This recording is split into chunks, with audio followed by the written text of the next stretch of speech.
que j'entends là? Ah, c'est vous. Oui, madame. De quoi soupirez-vous? Moi de rien, vous soupirez. Je prends cela comme une parole et je vous réponds de même. Fort bien.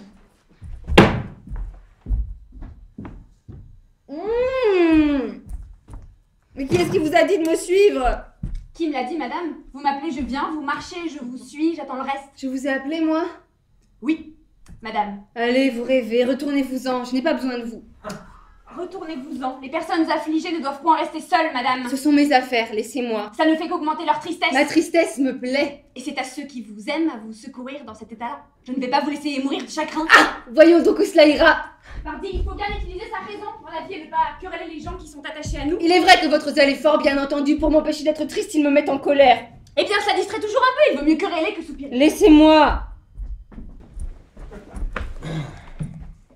Madame, pardonnez l'embarras. Après, il t'appartient bien d'embarrasser madame. Il vous appartient bien de m'interrompre, mamie. Est-ce qu'il ne m'est pas libre d'être honnête? Fini, de quoi s'agit-il? Il s'agit, madame, que monsieur le chevalier m'a dit ce que votre femme de chambre m'a fait oublier. Oh, quel original. C'est vrai, mais quand la colère me prend, ordinairement, la mémoire me quitte. Retourne donc savoir ce que tu me veux. Ce n'est pas la peine, madame, et je m'en ressouviens à cette heure. C'est que nous arrivâmes hier tous deux à Paris, monsieur le chevalier et moi, et que nous en partons demain pour n'y revenir jamais. Ce qui fait que monsieur le chevalier vous mande, que vous ayez à trouver bon qu'il ne vous voie point cet après-dîner et qu'il ne vous assure point de ses respects, si ça ne vous déplaisait pas pour vous dire adieu à cause de l'incommodité de ses embarras.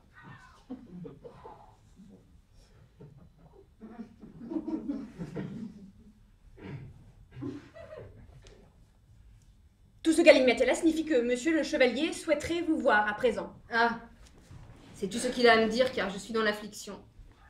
Il a à vous dire que vous ayez la bonté de l'entretenir un quart d'heure.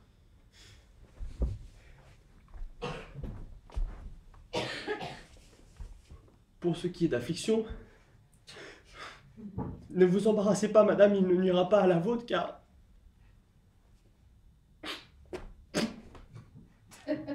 Il est encore plus triste que vous. Et moi aussi. Nous faisons compassion à tout le monde. Adieu. Comment donc tu me lorgnes, je pense? Oui, là, je te lorgne. Tu ne pourras plus te remettre à pleurer. Gageons que si, veux-tu voir? Va-t'en, ton maître t'attendra. Je ne l'empêche pas. Je n'ai que faire d'un homme qui part demain, retire-toi. À ce propos, tu as raison, et ce n'est pas la peine d'en dire davantage.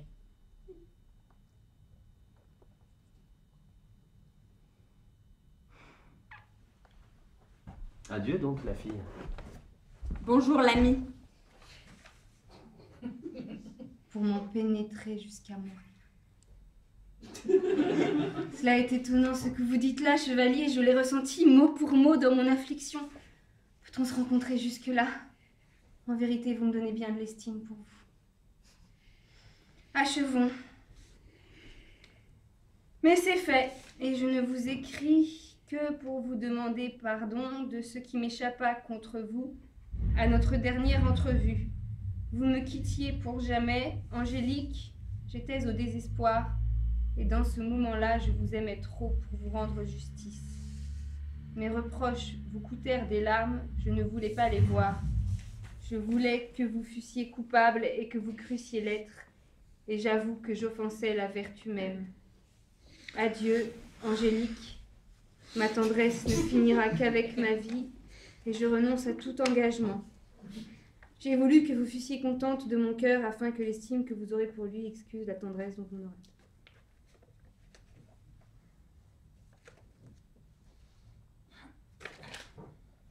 Allez, avec cette façon de sentir là, vous n'êtes point à plaindre, chevalier. Quelle lettre! Autrefois, le marquis m'en écrivit une à peu près de même. Je croyais qu'il n'y avait que lui au monde qui en fût capable. Vous étiez son ami, je ne m'en étonne pas. Vous savez combien son amitié m'était chère. Il ne la donnait qu'à ceux qui la méritaient. Que cette amitié-là me serait d'un grand secours s'il vivait encore. Sur ce point-là, nous l'avons perdu tous deux. Je crois que je ne lui survivrai pas longtemps. Non, chevalier, vivez. Vivez pour me donner la satisfaction de voir son ami le regretter avec moi. À la place de son amitié, je vous donne la mienne.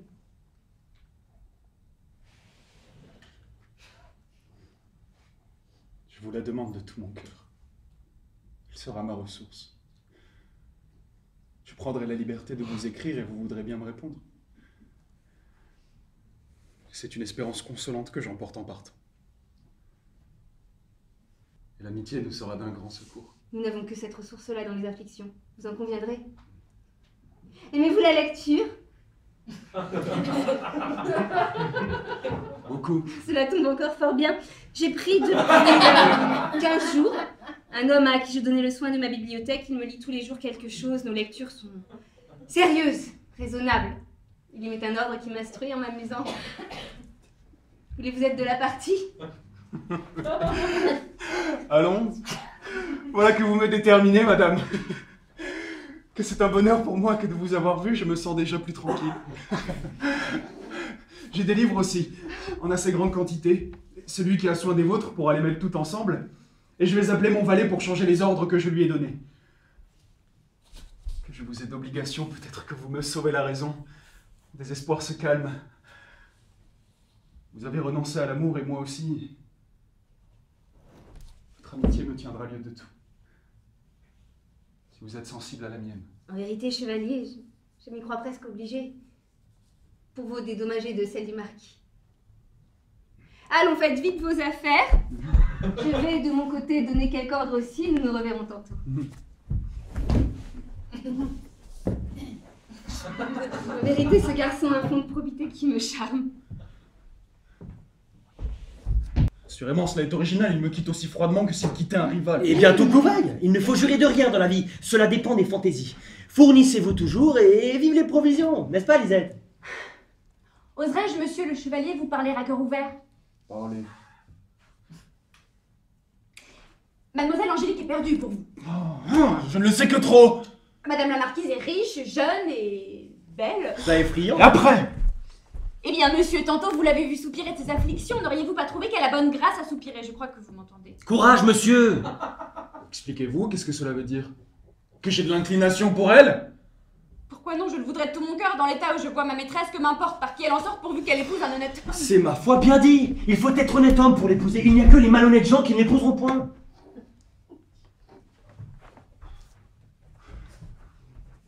Finissons, je vous prie, Lisette. Eh bien, monsieur, sur ce pied-là, que n'allez-vous vous ensevelir dans quelque solitude où l'on ne vous voit point? Si vous saviez combien aujourd'hui votre physionomie est bonne à porter dans un désert, vous aurez le plaisir de n'y trouver rien de si triste qu'elle. Tenez, monsieur, l'ennui, la langueur, la désolation, le désespoir, avec un air sauvage, brochant sur le tout, voilà le noir tableau que représente actuellement votre visage. Et je soutiens que la vue en peut rendre malade. Et qu'il y a conscience à la promener par le monde. Ce n'est pas là tout. Quand vous parlez aux gens, c'est du ton d'un homme qui va rendre les derniers soupirs. Ce sont des paroles qui traînent, qui vous engourdissent, qui ont un poison froid, qui glace l'âme et dont je sens que la mienne est gelée. Je n'en peux plus. Et cela doit vous faire compassion. Eh, pardi, ce n'est donc pas pour moi que tu as porté des coussins. Le butor, c'est pour madame qui va venir ici. Voudrais-tu en passant prendre la peine de t'asseoir un moment, mademoiselle? Je t'en prie, j'aurai quelque chose à te communiquer.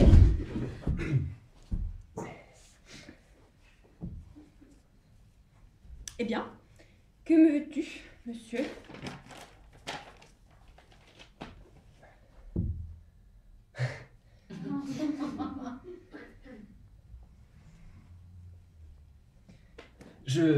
Je te dirais, Lisette, que je viens de regarder ce qui se passait dans mon cœur. Et je te confie que j'ai vu la figure de Marton qui en délogeait et la tienne qui demandait à se nicher dedans. Je lui ai dit que je t'en parlerais. Elle attend. Veux-tu que je la laisse entrer? Non, Lubin, je te conseille de la renvoyer, car... Dis-moi, que ferais-tu? À quoi cela aboutirait-il? À quoi nous servirait de nous aimer? Oh, on trouve toujours bien le débit de cela entre deux personnes. Ah non, te dis-je, ton maître ne veut point s'attacher à ma maîtresse, et ma fortune dépend de demeurer avec elle, comme la tienne dépend de rester avec le chevalier. Cela est vrai, j'oubliais que j'avais une fortune qui est d'avis que je ne te regarde pas. Cependant, si tu me trouvais à ton gré, c'est dommage que tu n'aies pas la satisfaction de m'aimer à ton aise. C'est un hasard qui ne se trouve pas toujours. La raison. Si vous le est dans- permettiez, à présent, madame, j'aurais l'honneur de causer un moment avec vous. Eh bien, que veux-tu? Achève. Oh, mais je n'oserais, vous me paraissez en colère. Moi? De la colère? Ai-je cet air-là, monsieur? La paix règne sur votre visage. C'est donc que cette paix y règne d'un air fâché. Fini. Fini. Vous saurez donc, madame, que Lisette trouve ma personne assez agréable. La sienne me revient assez. Et ce serait un marché fait si par une bonté qui nous rendrait la vie, madame, qui est à marier, voulait bien prendre un peu d'amour pour mon maître, qui a du mérite, et qui dans cette occasion se comporterait à l'avenant. Écoutons. Voilà qui se rapporte assez à ce que vous m'avez dit, monsieur. On parle aussi de monsieur le comte, et les comtes sont d'honnêtes gens, je les considère beaucoup. Mais, si j'étais femme, je ne voudrais que des chevaliers pour mon mari. Vive un cadet dans le ménage. Sa vivacité me divertit. Tu as raison, Lubin. Mais malheureusement, dit-on, ton maître ne se soucie pas de moi. Cela est vrai, il ne vous aime pas. Et je lui en ai fait la réprimande avec Lisette. Mais si vous commenciez, cela le mettrait en train. Eh bien, monsieur, qu'en dites-vous? Sentez-vous là-dedans le personnage que je joue?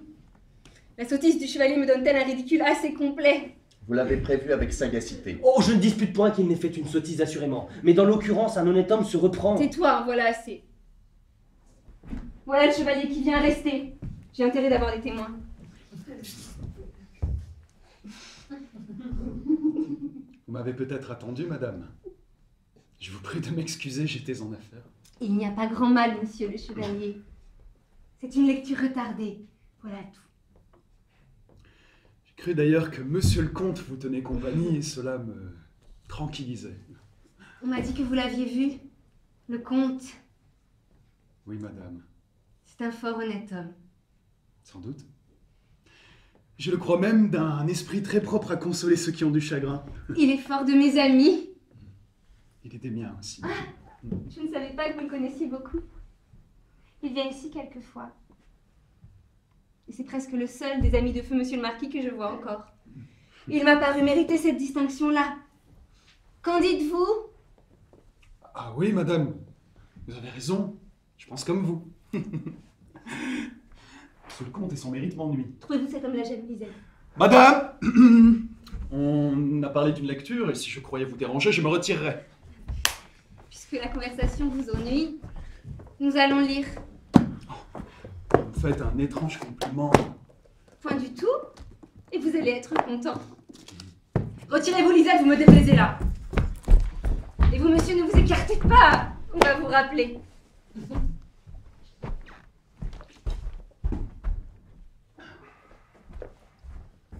J'admire la peine que vous prenez pour me cacher vos sentiments. Vous craignez que je ne les critique après ce que vous m'avez dit tout à l'heure. Mais non, madame, ne vous gênez point.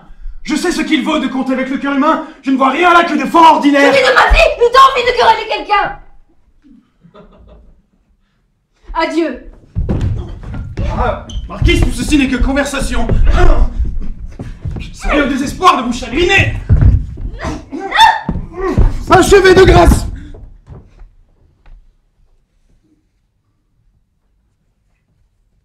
Résolument, vous n'auriez que cela à craindre non plus. Voilà toute la répugnance que je me connais. Ah. Pour cela, ce serait trop, chevalier. Il ne faut pas. Il ne faut pas. Mais ce serait vous rendre justice. D'ailleurs, d'où peut venir ce refus dont vous m'accusez? Car enfin, était-il naturel? C'est que le comte vous aimait, c'est que vous le souffriez. J'étais outré de voir cet amour venir traverser un attachement qui devait faire toute ma consolation.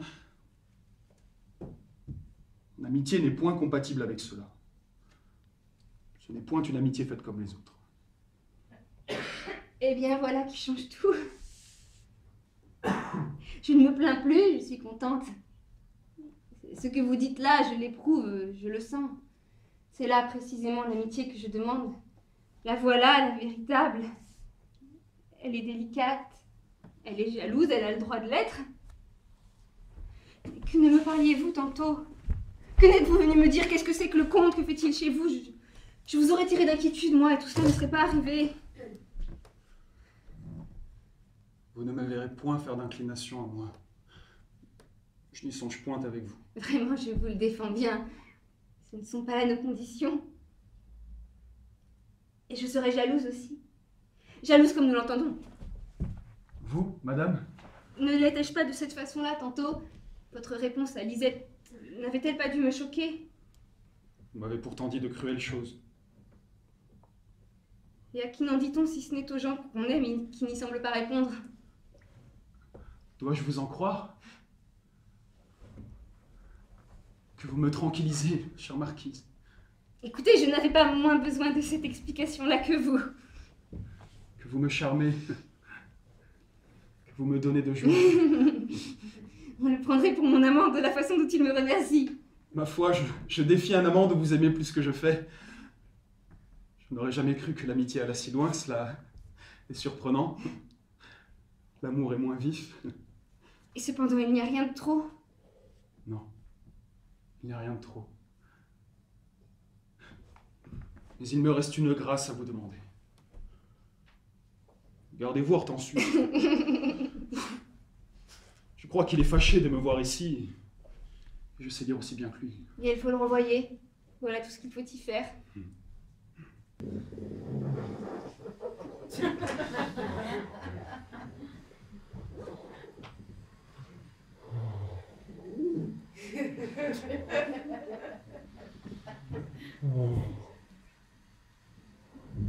Oh, divin Homère. Oh, Virgile. Et vous, gentil Anacréon, vos doctes interprètes ont de la peine à vivre. Bientôt je n'aurai plus d'asile. J'ai vu la marquise irritée contre le chevalier, mais incontinent, je l'ai vu dans le jardin discourir avec lui de la manière la plus bénévole.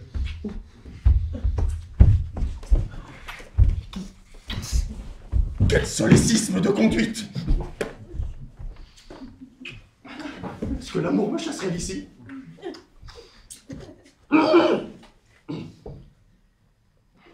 Tiens, Lisette. Le voilà bien à propos pour lui faire nos adieux.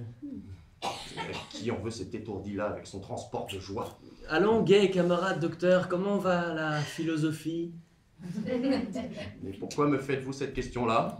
Ma foi, je n'en sais rien, si ce n'est pour entrer en conversation. Allons, venons au fait. Encore un petit mot, docteur. N'avez-vous jamais couché dans la rue? Que signifie ce discours? C'est que cette nuit, vous en aurez le plaisir. Le vent de bise vous en dira 2 mots. On a eu son point d'avantage, monsieur Hortensius. Tenez, monsieur, voici de l'or que madame m'a chargé de vous donner. Moyennant quoi, comme vous prenez congé d'elle. Prenez. Quoi? Madame me renvoie? Non pas, monsieur, elle vous prie seulement de vous retirer. Et vous qui êtes honnête, vous ne refuserez rien aux prières de madame?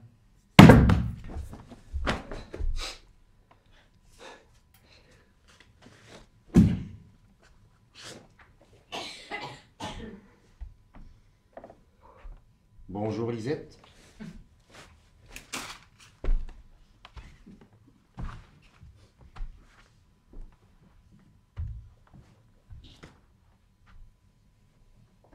Je viens de rencontrer Hortensius, qui m'a dit des choses bien singulières.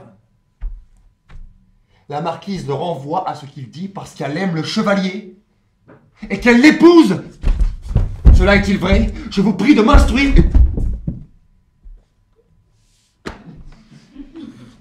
Mais monsieur, je ne crois pas que cela soit et je n'y vois pas encore d'apparence. Hortensius lui déplaît, elle le congédie, voilà tout ce que j'en puis dire. Et toi, n'en sais-tu pas davantage? Non, monsieur le comte, je ne sais que mon amour pour Lisette. Voilà toutes mes nouvelles. Madame la marquise est si peu disposée à se marier qu'elle ne veut pas même voir d'amant. Elle m'a dit de vous prier de ne point vous obstiner à l'aimer.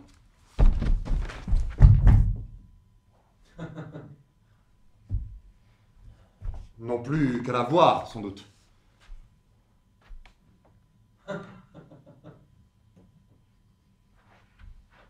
Mais je crois que cela revient au même. Oui, qui dit l'un dit l'autre. Ah, que les femmes sont inconcevables, hein?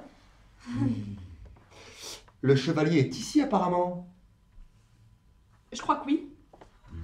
Leurs sentiments d'amitié ne permettent pas qu'ils se séparent.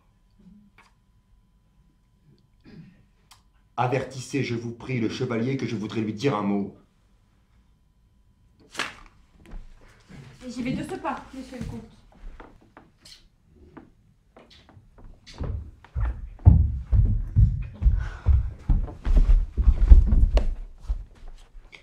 Monsieur le chevalier, qui est dans un état à faire compassion... Que veut-il dire? Demande-lui ce qu'il a à Lisette. Hélas, je crois que son bon sens s'en va. Tantôt il marche, tantôt il s'arrête. Il regarde le ciel comme s'il ne l'avait jamais vu, il dit un mot, il en bredouille un autre, et il m'envoie savoir si vous voulez bien qu'il vous voie. Ne me conseilles-tu pas de le voir? Oui, n'est-ce pas? Oui, madame, du ton dont vous me le demandez, je vous le conseille. Il avait d'abord fait un billet pour vous qu'il m'a donné. Montre donc. Tout à l'heure, madame. Quand j'ai lu ce billet, il a accouru après moi. Rends-moi le papier. Je l'ai donc rendu. Tiens, va le porter. Je l'ai repris. Rapporte le papier. Je l'ai rapporté. Ensuite, il a laissé tomber le billet et je l'ai ramassé sans qu'il l'ait vu pour voir ce qu'il a et s'il y a quelques remèdes à sa peine. Montre donc! Ah, tenez, le voici. Et voilà l'écrivain qui arrive.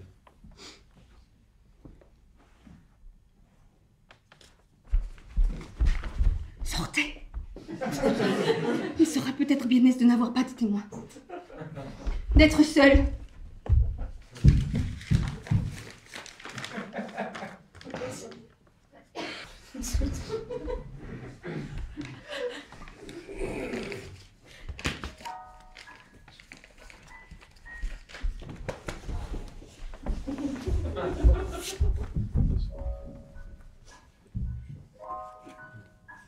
Je viens prendre congé de vous et vous dire adieu, madame. Vous, monsieur le chevalier? Et où allez-vous donc? J'allais quand vous m'avez arrêté. Mon dessein n'était pas de vous arrêter pour si peu de temps. Ni le mien de vous quitter si tôt, assurément. Alors, pourquoi me quittez-vous? Pourquoi je vous quitte? Que vous importe de me perdre dès que vous épousez le comte? Tenez, vous verrez qu'il y a encore du malentendu dans cette querelle-là. Ne précipitez rien. Je ne veux pas que vous partiez. J'aime mieux avoir tort. Non, madame, c'en est fait. Il ne m'est plus possible de rester et mon cœur ne serait plus content du vôtre. Je crois que vous vous trompez. Si vous saviez combien je vous dis vrai, combien nos sentiments sont différents. Pourquoi différent? Il faudrait donner un peu plus d'étendue à ce que vous dites là, je ne vous entends pas bien. Ce n'est qu'un seul mot qui m'arrête. Je ne puis deviner si vous ne me le dites. Tantôt, je m'étais expliqué dans un billet que je vous avais écrit. Ah, à propos de billets, vous me faites ressouvenir. On l'en m'a apporté un quand vous êtes arrivé. Et de qui est-il, madame? Je vous le dirai. Ce que vous lisez là me regarde-t-il? N'est-ce pas le mot qui vous arrête? C'est mon billet. Que voulez-vous qu'il advienne de moi? Je rougis, chevalier, c'est vous répondre. Mon amour pour vous durera autant que ma vie. Je ne vous le pardonne qu'à cette condition-là.